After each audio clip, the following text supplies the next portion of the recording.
बोलिए श्यावर रामचंद्र भगवान की जय। पवन सुत हनुमान की जय। उमापति महादेव की जय। सब संतन की जय, सब भक्तन की जय। गोस्वामी तुलसीदास जी महाराज की जय। नमो पार्वती पते हर हर महादेव। सदगुरुदेव महाराज की जय। आदरणीय श्रोतागणों, मानस चिंतन चैनल पर आप सभी का स्वागत है। पिछली चर्चा में आप दोहा नंबर 45 बालकांड के जो है पहली और दूसरी चौपाई पर विचार कर रहे थे।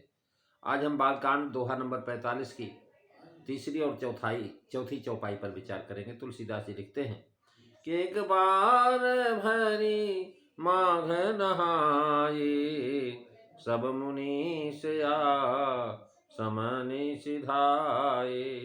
जाग बलिक मुनि परम विवेकी, और भरद्वाज राखे पद टेकी। मंगल भवनु अमंगल हारी, द्रवहु सुदशरथो अजीर बिहारी। श्री राम जय राम, जय जय राम। श्री राम जय राम, जय जय राम। महाराज, पिछली चर्चा में आपने सुना था कि प्रति संवत जो है माघ मेला लगता है, लेकिन एक बार की बात बता रहे हैं जिस समय विशेष घटना होती है। कह रहे महाराज, सब लोग जो है, एक बार की बात है कि सब मुनीश्वर मकर स्नान करके अपने अपने आश्रमों को चले। सब भारद्वाज मुनि ने पर परम विवेकी याज्ञवल्क्य जी के चरणों पर माथा रख करके उन्हें रोक रखा। और याज्ञवल्क्य मुनि परम विवेकी, महाराज इस तरफ से बता दिया। मुनीश्वरों के जाना कहने से सूचित हुआ कि रामचरितमानस की कथा फाल्गुन में हुई। मकर मास फाल्गुन में समाप्त होता है, उसी समय हुई। और श्रीमद् भागवत में याज्ञवल्क्य मुनि की कथा है। इस प्रकार है कि याज्ञवल्क्य जी ने ऋग्वेद संहिता बस्कल से, और वास्कल ने पैल से सुनी थी, और पैल ने व्यास जी से पढ़ी थी। इसी प्रकार यजुर्वेद संहिता व्यास जी ने अपने शिष्य वैशंपायन जी से कही।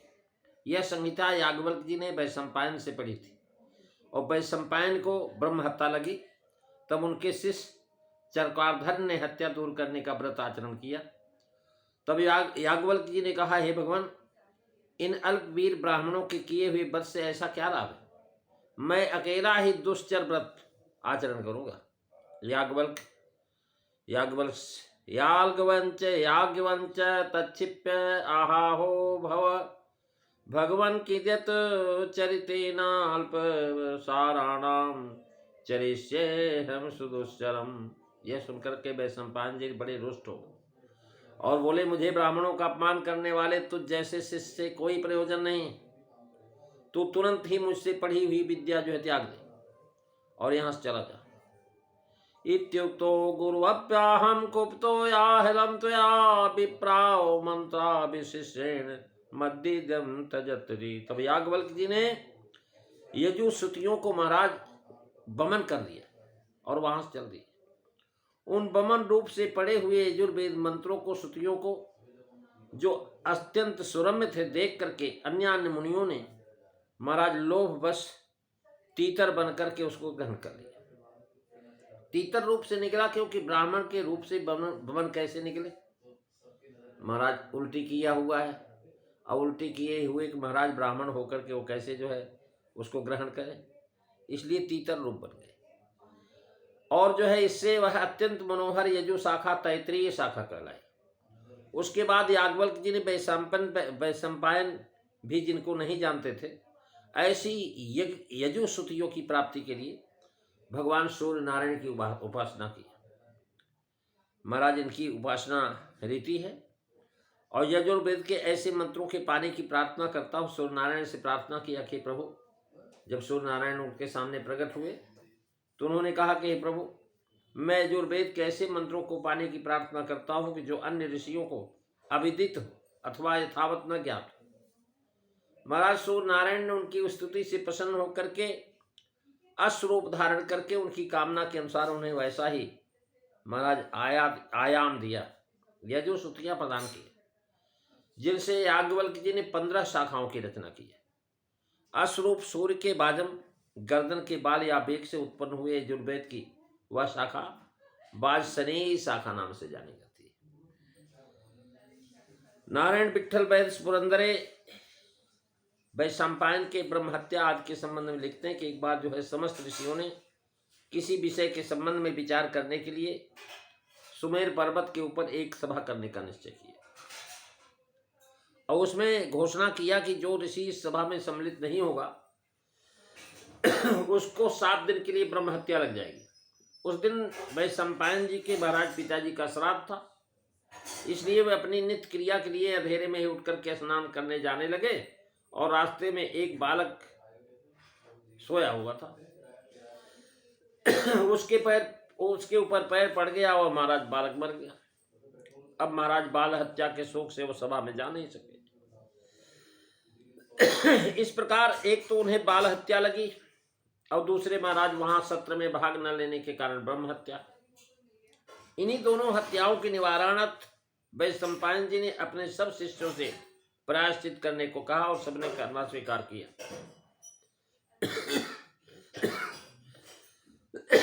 लेकिन याज्ञवल्क्य जी ने अन्य शिक्षकों तक का तिरस्कार किया। महाराज की जो है महाभारत शांति पर्व श्रीमद् भागवत के अंदर जो है कथा है कि मोक्षविद जनक के पिता देवराज जी ने एक बार जो है यज्ञ किया। ऊर्ध्व कर्म में प्रायश्चित आदि रहता उसे वैशंपायन जी करा रहे थे और उसके करने में कुछ त्रुटि हो जाने से यज्ञ में कुछ न्यूनता आ गई। उस समय याज्ञवल्क्य जी ने वैशंपायन का तिरस्कार किया। तब जनक तथा वैशंपायन दोनों इनसे जो प्रार्थना की कि प्रभु अगर आपको मालूम है तो आप ही उसकी पूर्ति करा दें। याज्ञवल्क्य जी ने अपने वेदों से उक्त त्रुटियों की पूर्ति कराई। यज्ञ समाप्त होने पर देवरात महाराज जी ने वैशंपायन को जब दक्षिणा दिया तो याज्ञवल्क्य जी ने उसका विरोध किया और कहा कि यह सब दक्षिणा हमको मिलना चाहिए, वैशंपायन को नहीं, क्योंकि यज्ञ की पूर्ति तो हमने अपने वेदों से कराई। अंत में महर्षि देवल ने वह दक्षिणा दोनों मादी आदि बंटवा दी। याज्ञवल्क्य जी ने उनके कहने से उसे स्वीकार किया। एक था वैशंपायन की शिष्यता छोड़ने के बाद जान पड़ती। भगवान सूर्य से सरस्वती की कृपा से जो वेदों की शाखाएं उन्होंने पढ़ी थी उसे यज्ञ की पूर्ति उन्होंने कराई। स्पष्ट है कि वैशंपायन से कहीं अधिक विद्वान थे याज्ञवल्क्य। और महाराज विनायकी टीकाकार लिखते हैं कि ऋषि वशिष्ठ के कुल में उत्पन्न याज्ञवल्क्य ऋषि के पुत्र थे और वैशंपायन के भांजे भी थे, परंतु श्रीमद् भागवत में इनको देवरात का पुत्र कहा। देवरात महाराज राजा जनक के पिता कहलाते थे। श्री जानकी शरण जी वैशंपायन का अप्रसन्नता का कारण लिखते हैं कि एक बार उन्होंने किसी राजा को पुत्र हेतु यज्ञी दीक्षावत याज्ञवल्क्य जी के हाथ भेजा और आज्ञा दी कि यह अक्षत राजा के हाथ में देना। और महाराज याज्ञवल्क्य जी लेके गए। उन्होंने जाकर के द्वारपाल द्वारा राजा से कहला भेजा कि आशीर्वादी अक्षत राजा स्वयं आकर के ले जाएं। राजा ने ठहरने को कहा और कुछ देर वो ठहरे। जब बहुत समय व्यतीत हो गया और वो नहीं आया तो महाराज वो लौट आए। मुनि ने इनको फिर भेजा। इस बार भी राजा सायंकाल तक बाहर नहीं आया, दिन भर खड़े रहे। तब इन्होंने वह अक्षत राज द्वार पर पटक दिया और लौट के चले आए।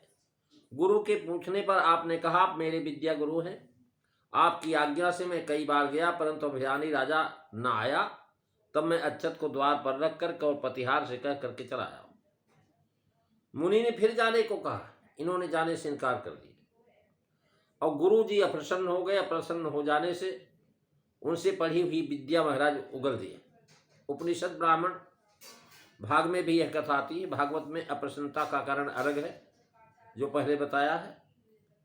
याज्ञवल्क्य जी ने सुतियां उगली और कीड़ा रूप से रेंगने लगी। वह सुतियां वैशंपायन के अन्य शिष्यों ने उसे तीतर रूप से चुग लिया। महाराज इस प्रकार से वो जानकी शरण जी लिखते हैं कि सरसों रूप में सुतियां उगली गई थी। उनका मत है कि सूर्य भगवान ने उनको सामवेद पढ़ाया। इसका प्रमाण भागवत 12 में नहीं है। भगवान सूर्य के प्रसाद से शुक्ल यजुर्वेद वाजपेयी संहिता के आचार्य हुए। इनका मत यह था कि धर्म के अनुसार एकांतवास में परब्रह्म का ध्यान करना अवश्य है। इसी हेतु ये योग विद्या के आदि कारण समझे जाते हैं। याज्ञवल्क्य कात्यायनी और मैत्रेयी इनकी 2 स्त्रियां थी। इनमें से मैत्रेयी को इन्होंने ब्रह्म विद्या की आपसी बातचीत की रीति पर पढ़ाई थी। ये शुक्ल यजुर्वेद, शतपथ ब्राह्मण और वेदारण्यक उपनिषद के दृष्टा माने जाते हैं। वाजपेयी संहिता में आचार्य होने का इनका नाम वाजसनेय हुई हुआ। महाराज कहत सुमोहिला गत भय लाजा। आगे महाराज 3 याज्ञवल्कों की चर्चा। एक तो राजा जनक के दरबार में रहते थे, योगीश्वर याज्ञवल्क के नाम से जो है प्रसिद्ध थे, और गर्गी और मैत्रेयी जिनकी पत्नियां थी। दूसरे इन्हीं के एक वंशधर स्मृतिकार का भी यही नाम था। मनुस्मृति के उपरांत इनकी स्मृति का महत्व है, याज्ञवल्क्य स्मृति कहलाती। आज भी उसको कानून माना जाता है। ये श्री जनक महाराज के गुरु हैं। ये जोगी जाग बलिक प्रसाद सिद्ध रही। इनको रामचरित मानस भुसुंडी जी से प्राप्त हुआ। तेसन जाग बलिक पुनि पावा, सो तो द्वाजपति गावा। महाराज परम विवेकी कैसे विवेकी थे, इस कथा से विदित हो जाता है जाएगा कि जो आगे दी जाती। एक बार जनक महाराज ने ब्रह्मनिष्ठ ऋषियों का समाज जो है इकट्ठा किया और एक सहस्त्र सवस्सा गौओं को अलंकृत करके प्रतिज्ञा किया कि जो ऋषि ब्रह्मनिष्ठ हो वह हमारे प्रश्न का उत्तर दे और इन गौओं को ले जाए। सब ऋषि सोचने लगे कि ब्रह्मनिष्ठ तो हम सभी हैं, पर दूसरों का अपमान करके हमसे कोई इन गायों को कैसे ले जाए। कोई कहते हैं कि सब ऋषि असमंजस में पड़े कि भला इनके प्रश्नों का उत्तर किससे बनेगा। इसका कोई प्रमाण नहीं मिला। इतने अब याज्ञवल्क्य जी आए और उन्होंने यह कहते हुए कि मैं ब्रह्मनिष्ठ हूं, अपने शिष्यों को आज्ञा दिया कि इन गौओं को आश्रम पर ले जाओ, मैं इनके प्रश्नों का उत्तर दे दूंगा। इसमें महाराज सब ब्रह्मनिष्ठ ऋषि बिगड़ गए। उन्होंने सबको परास्त किया। महाराज शास्त्रार्थ में देवराज जी के पुत्र मोक्षविद जनक के यहाँ यह समाज हुआ था। वे याज्ञवल्क्य जी से शिष्य हो गए और वन में जाकर के महाराज अभ्यासक ब्रह्मनिष्ठ हो, तभी उनका नाम विदेह होगा। और जितने भी राजा उस कुल में हुए सब विदेह कहलाए। याज्ञवल्क्य जी कुल के गुरु हो गए। महाराज यही याज्ञवल्क्य प्रसाद सिद्ध लही। और महाराज भरद्वाज राखे पट्टे की। टेकना का मतलब पंजाबी शब्द है मत्था टेकें।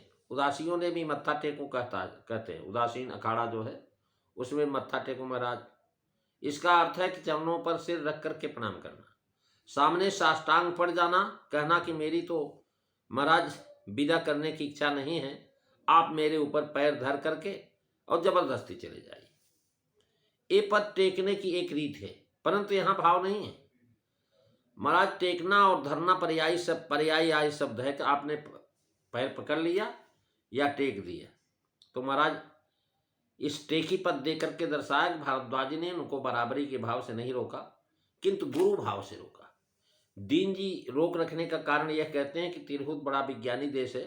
याज्ञवल्क्य जी वहाँ के गुरु थे, उन्होंने रोका और रोक करके उनसे महाराज भगवान के विषय में चर्चा करेंगे। ये सब जो है चर्चा अगली कथा में आप सुनेंगे। आज बस इतना ही। बोलिए सियावर रामचंद्र भगवान की जय। सीताराम सीताराम।